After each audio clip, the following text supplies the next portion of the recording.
Imagine being promised something life-changing, but then waiting years, even decades, for it to happen. That's where we find Abram, an old man, childless, standing beneath a sky full of stars, wondering if God really meant what he said.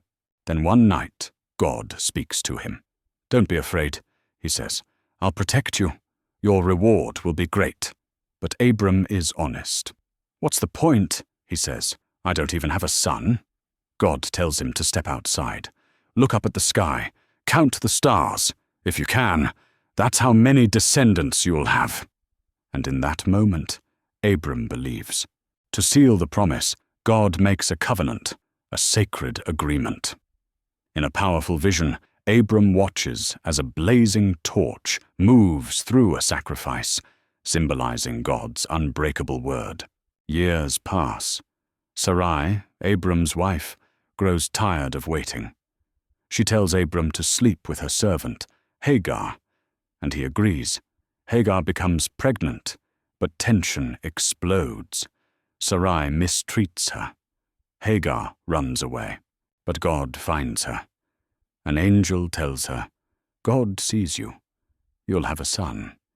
Name him Ishmael." It means God hears.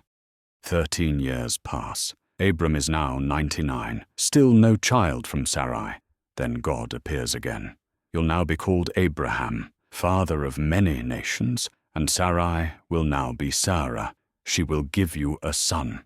Abraham laughs. He's amazed. But God isn't joking. Soon after, 3 mysterious visitors arrive. Abraham serves them food and water. One says, "Next year, Sarah will have a son." Inside the tent, Sarah laughs. But the visitor says, "Why did she laugh? Is anything too hard for God?"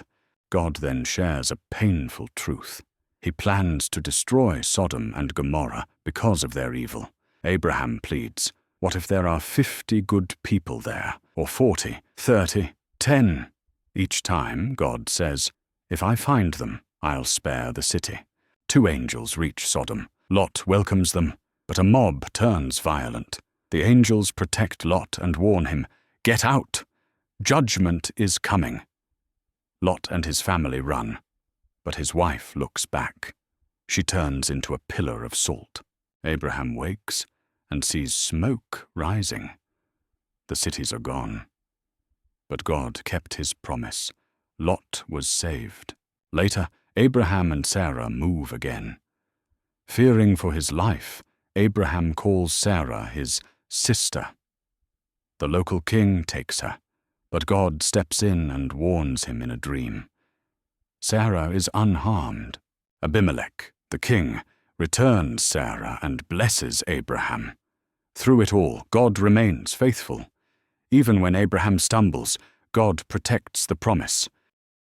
This story is full of twists, faith, failure, waiting, and wonder. But one truth rises above it all. God keeps his promises, even when we doubt, even when we try to take control, even when it looks impossible. God sees, God hears, and in his time, he acts. Is anything too hard for the Lord?